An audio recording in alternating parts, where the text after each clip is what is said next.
Screen okay? Yes. Yeah, all right.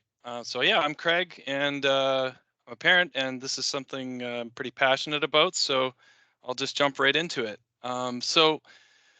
Yeah, my involvement began when I started hearing rumors that Centennial Pool was going to be closed. So I tried to get more information, and I started with emailing counselors on the peninsula, Way Mason, Lindell Smith, and both of them responded immediately.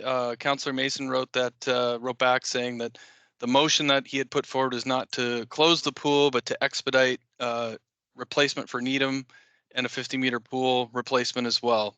He said it would take 3 to 4 years to build both, and that Centennial would only be considered for closure after they were built.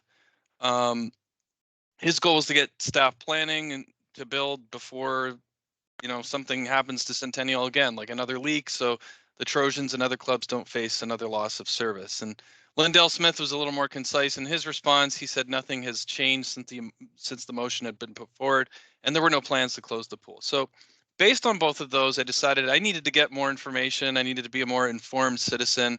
So I started digging into things and having a closer look. And so, I looked up the information. I scheduled a meeting with Councillor Mason, and I collected a bunch of information and actually presented it back to the Trojans board.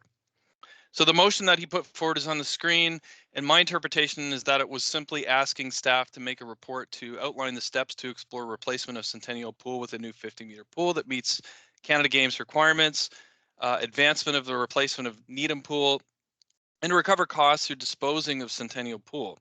And this report that this motion asked for actually was just published last week on Friday. Catherine and Heather will talk more about that after my presentation, and hopefully my presentation will just give some better background for that. So debating what to do with Centennial Pool isn't new for HRM Council. As far as I know, this debate goes back to 1998 or even further. And I know this because in 1998, I was a supervisor at the pool and we were getting updates from the pool manager. So I was kind of seeing this firsthand. Back then, HRM considered closing Centennial. They were going through budget cuts and financial challenges. They eventually kept it open through a new operating model with the formation of the nonprofit Centennial Pool Association, comprised of user groups, including representation from the Trojans. And HRM staff were either moved, laid off, moved to other facilities. The pool was now an arm's length operation from HRM. In 2011, HRM commissioned a 50-meter pool study, which concluded that HRM cannot justify running two 50-meter pools. It found Centennial was in poor condition and no longer met national competition standards. The study said if a 50-meter pool was built as part of a recreational facility on the mainland common, it could become a flagship site for the region. And HRM did not take this advice. Instead, they put more money to keeping Centennial open. In 2014, this money that they committed was actually the projects they committed to were completed. 2014, the life of the pool was extended by 20 years with major renovations. This included updating the mechanical heating system, state-of-the-art solar panels, overhaul the mechanical filtration infrastructure, stuff like that. In 2019, I'll talk about this in a bit, but the HRM released a long-term aquatic strategy, and this outlined risks of continued operations of Centennial Pool. And we know more recently in 2020, it shut down for repairs, including a leak, and reopened in 2022. So closed for about 18 months. So HRM Council approved the long-term aquatic strategy in 2019 as a direction for municipal aquatic facility planning. And putting this strategy in place started in 2017 when Dalplex was closed for 5 months due to a leak. HRM Council requested a staff report to look at the possibility of building a 50-meter pool in HRM. HRM staff consulted with community stakeholders, including Swim Nova Scotia, and asked the public to give input by filling out a survey. Some of you may have done this. I remember doing it myself. On 50-meter pools, this strategy recommends replacing Centennial Pool with an 8 to 10 lane 50-meter pool with an adjacent warm-up pool. It indicates Centennial Pool and Dalplex are aging and do not meet the requirements for hosting national level competitive swim meets. And it highlights the concern that the community is reliant upon Dalplex to host most local and regional competitive swimming events and the associated risk to the sport of swimming in the event of an unexpected closure. It also acknowledges while HRM's primary focus is on a wide range of recreational level opportunities, HRM does have a secondary mandate to provide sport support sport development. So this strategy, in part, was the basis for Councillor Mason's motion a couple of years ago. So why does the long-term aquatic strategy recommend replacing Centennial Pool with a 10-lane 50-meter pool? Well, 50-meter pools are used for long course competition. This is the configuration for the Olympics, for World Championship events. National sport organizations like Swimming Canada have prioritized long course and domestic competition, training, and athlete development. The predominant focus in Canadian swimming season is on long course. And for sanctioning competition, Swimming Canada has facility rules. These rules are aligned with the requirements of World Aquatics. A 50-meter pool is not the only consideration for hosting provincial and national meets. There are many other technical requirements that a pool needs to meet, such as the number of lanes, the width of the lane, pool depth, backstroke ledges, et cetera, electronic timing, things like that. These requirements also acknowledge the versatility of a 50-meter pool for short course competition. For example, you can have a double-ended meet where if you have appropriate pool depth in both ends of the pool and starting blocks, you can run the meet in two ends, or you can simply have a warm-up or warm-down pool while the main tank, 25-meter tank, is used for racing. For national meet, Swimming Canada's desired specification is a 10-lane 50-meter pool with adjacent 25-meter warm-up, warm-down pool. In Swimming Canada Championship meet bid specifications for the current quadrennial 2024 to 28, the long course meets need to have an adjacent warm-up or warm-down pool, and the bid requirements actually prioritize a 10-lane 50-meter pool. All provinces outside Atlantic Canada have at least one of these pools, a 10-lane 50-meter pool.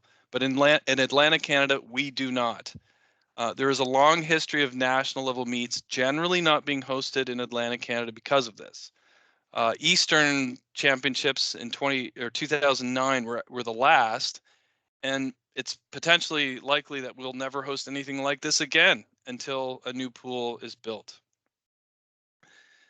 So as a 50-meter pool, what can Centennial Pool be used for? Well, first, it doesn't meet any of the technical requirements for hosting provincial or national meets that I just mentioned. There's not enough lanes. The lanes are too narrow. There's no warm-up or warm-down pool. It's too shallow. There are no backstroke ledges or electronic timing. It's an outdated design, likely unfeasible to retrofit. It's not a fast pool as a result of this design. For example, there's no gutter system to limit turbulence. It's also actually not adequate for hosting national competition for other aquatic sports, including artistic swimming and diving. So those sports also have similar requirements, and Centennial doesn't meet those. So as a result, the 50-meter configuration of Centennial Pool is only useful to competitive swim teams as a training facility. And the teams are the majority of users, at least in the long-term aquatic strategy. It pointed out that nearly 100% of the morning allocation at Centennial Pool and 63% of evening and weekend allocation are the aquatic clubs. The 50-meter pool is not needed for swimming lessons, aquafit, public lane swims, competitive diving, or artistic swimming. Masters swimming in Canada is geared around 25-meter pool configurations, which includes, Masters provincial and national meets are all 25 meters. So preserving it really does not address Atlantic Canada's competition pool deficiency. But this is what the Save Centennial Pool Committee wants to do. They want to preserve it. So this committee has been a lone voice, I think, up to now in the media. There's been some news reports. They're around the pool. They're getting people to sign petitions, things like that. And to me, it feels like a lot of people don't really understand what their objective is. The committee was originally formed out of the Centennial Pool Association, but has since broadened to include members of the community. The Trojans are not currently participating in this committee. And the goal of the committee is also the name of the committee, as far as I can tell, Save Centennial Pool. The committee argues that the pool is not at the end of its life, that there is heritage value, there's economic impact, it's affordable, it's in an ideal location, health and welfare or health and wellness benefits, etc. They've launched a public campaign that's galvanized support around a fear that Centennial Pool is going to close. And I've read through their materials, and to some degree, I think they have misrepresented the positions of aquatic clubs. I anticipate they will continue to be vocal with Halifax Regional Council, especially now that this staff report has just come out. So my personal perspective is that people often don't realize how used to they've gotten to inferior public infrastructure if a better alternative is not right in front of them. I travel a lot for work. I go across Canada to the US and to Europe, and I've also been to other pools across Canada that meet these national standards. And I'm amazed when I see the kinds of sport infrastructure that exists in other places. I dare say the average Nova Scotian probably doesn't realize how inferior some of our facilities are. Now, Centennial, it's clean, it's bright, it has a nice high ceiling. So it may appear to be a nice facility, but stacked up against other 50-meter pools across Canada, it's substandard. When we take kids to championship meets in other provinces, they are amazed with what they see. At first glance, it may have looked like this committee is taking up a cause that would benefit clubs, but likely many teams and club members have, and likely they've given passive support to them. Some of you may have even signed their petition, but my assessment is that the goals of the committee are very different than the goals of aquatic clubs. The Atlantic region needs a new modern 50-meter pool, and we also need better access to existing facilities. And this is what will benefit aquatic clubs the most. When was the last time HRM was serious about building a 50-meter pool? I don't know for sure, but it was most likely 50 years ago when Centennial Pool was built. Today, Halifax Regional Council is taking steps towards building a 50-meter pool, and I think that's a great thing. And while the Safe Centennial Pool Committee does not disagree with building a new 50-meter pool, they say build it in addition to Centennial, not as a replacement. And I would suggest this is likely because they know stakeholders would never sacrifice the construction of a new modern 50-meter pool just to keep Centennial open. I don't think building a new pool in addition to Centennial Pool is realistic. Why? Well, one reason is the project to replace Needham Pool. A replacement for Needham will be built in the former Devonshire Arena site, which is just 2.5 kilometers down the street from Centennial Pool. Councillor Way Mason indicated that the desire is to build a 25-meter pool here, which is much larger than the existing pool at Needham. If so, this could accommodate the users of Centennial Pool, especially if aquatic teams move significant volume to a new 50-meter pool. The Save Centennial Pool doesn't agree with this, though. On their website, they say the new Needham will not be able to compensate for the loss of Centennial because it will not meet the needs of the swim teams that use Centennial Pool for competitive training. In response, I would say Needham doesn't need to compensate for the loss of Centennial if a new 50-meter pool is built. But it can serve other groups who use Centennial. It can also be used for overflow competitive training. The ambition is to build a 40,000 square foot facility, which is about the same size as the Zatzman Sportsplex in Dartmouth if you take away the arena. To me, Needham looks like a sensible project. It allows HRM to continue offering recreation services from one new building located in the same area on the peninsula instead of continuing to operate two old ones. Other reasons why HRM probably has no appetite to operate two 50-meter pools. Well, for starters, no other city of our size has 3 50-meter pools. So that's an obvious, easy answer for any politician. Why should we have 3 50-meter pools if no other city our size does? But in the end, cost is most likely the biggest factor. It seemed to be the biggest factor in the past when other opportunities to build a 50-meter pool in Halifax were within reach.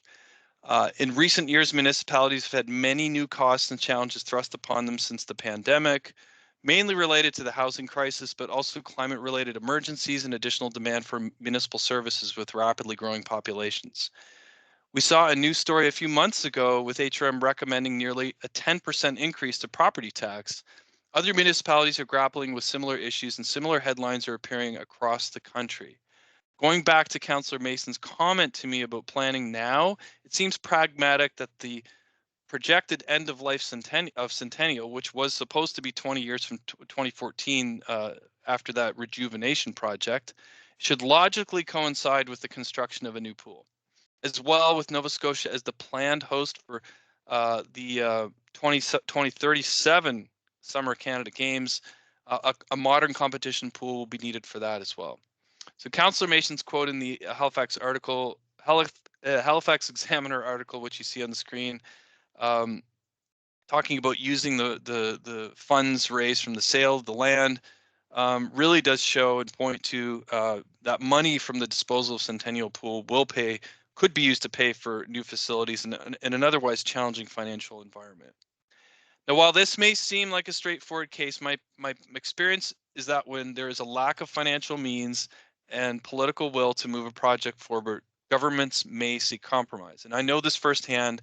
I co-chaired a citizen group called Build It Right that was advocating for a 50-meter pool to be built at the mainland common. So from 2001 until 2008, HRM staff and council grappled with this project to replace Northcliffe Pool with no financial means and a lack of long-term vision. In other words, a lack of a long-term aquatic strategy to inform decisions. There were many concepts and proposals, all deemed not acceptable by the community and the aquatic clubs. For example, one concept you see on the screen was to build this pool in 2 phases, with the first phase as a leisure pool only. There was no lane pool, so it had lazy rivers and water slides, but nowhere for the aquatic teams to go. A complicating factor was the ambition that Halifax had to host the 2014 Commonwealth Games. That would have come with a new Olympic-sized pool, but that bid was eventually withdrawn due to financial reasons in 2007. So 7 years without consensus, funding, and a lack of guiding aquatic strategy and vision eventually concluded with HRM securing the Canada Winter Games and diverting legacy funding from those games to build a pool, even though a pool was not required to be built for those games. On one hand, it was great that HRM had found a way to replace Northcliffe with a much better facility, but there were many compromises, and not just with the pool, but other elements of that facility as well, that were made so that it could serve many purposes to appease a wide number of stakeholder groups. I previously mentioned that HRM consultant report on 50-meter pools in 2008. This report gave HRM 2 recommendations: either make a bolder decision, close Centennial Pool and replace it with a 50-meter pool at the Canada Game Centre for an extra $5 million, or extend the life of Centennial Pool by 20 years for $3 million. The spend on extending Centennial's life, according to the long-term aquatic strategy, actually ended up being closer to $4 million, and this didn't even include the money spent in 2020 up to 22 to fix the leak. So in hindsight, you could argue the cost to keep Centennial open from then until now turned out to be about the same as what a new 50-meter pool would have cost.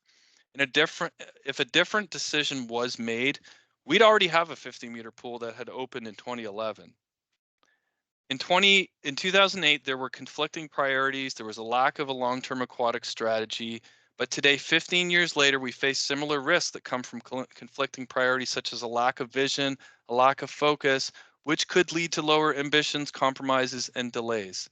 This risk is compounded, I think, if Save Centennial Pool committee is the only voice. And I think that's why yesterday you saw a lot of urging to share your position and voice with HRM Council, especially based on the staff report that came out. A strong movement to keep Centennial Pool open likely compromises the appetite of HRM Council to invest significant money in building a new competition pool, and I think we can learn from the past and try to have history not repeat itself. Imagine if HRM had made a different decision in 2008 and built a 50-meter pool on the mainland common and closed Centennial. This press release by Swimming Canada just came out last month on January the 16th, and it announced hosts for major swim meets across Canada for the next 4 years. Halifax is not mentioned in this press release, but it could have been. Let's rewrite it. If we had a 50-meter pool built in 2011, this is how it could have read. A new short course national competition or national championships will debut in 2025 with Halifax, Nova Scotia as the host, followed by Open Water Festival at Long Lake Provincial Park. Also, Halifax hosts the Canadian Masters Swimming Championships in 2028, or Halifax hosts the Ken Demchuk International Invitational Meet in 2027. Some of you may have seen this poster when picking up your kids at Dalplex or Centennial. These are some of the most successful members to come out of the Halifax Trojans Aquatic Club program over the past 50 years, including 3 Olympians, but there could be many more. Instead of our club hovering at around 200 members, we could be doubling the size to 400 or even more. We could be hosting major meets. We could be a center of excellence for swimming in the Atlantic region. The potential is unlimited. With a collective focus, we can work with Swim Nova Scotia and HRM to achieve the goals set out in the long-term aquatic strategy 15 years ago, HRM had no intention to build a 50-meter pool. Today, they want to. This is an opportunity that comes around once in a generation. So instead of prioritizing the continued rehabilitation of Centennial Pool, we should be focused on the potential for a major course correction for competitive swimming and other aquatic sports with the construction of a modern 10-lane 50-meter pool that meets national competition standards. And that's it for me. Thank you. I will turn it back over to Catherine and Heather. Thank you very much, Craig. We really appreciate the history, the perspective, and the information that you shared. It's very helpful. And we appreciated you coming in to share that perspective with our board as well, kind of at the beginning of all of this activity.